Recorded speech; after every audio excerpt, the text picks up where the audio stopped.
Двое жителей Хатлана за неправильную организацию свадеб сыновей крупно оштрафованы. Суд признал одного виновным в том, что он на свадьбе сына вместо одного блюда подал два, второго в том, что в свадебном кортеже вместо 4 автомашин было больше.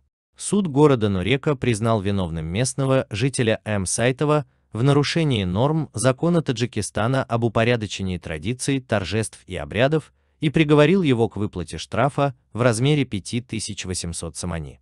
М. Сайтов на свадьбе сына вместо одного блюда подал гостям два, сообщает пресс-центр Генпрокуратуры Таджикистана. Такое же наказание получил глава Государственного санитарно-эпидемиологического центра района Кушиньон Хатлонской области Шиссе Гулов. Он на свадьбе сына организовал маслихатыши, совет по подготовке торжества, который запрещен законом.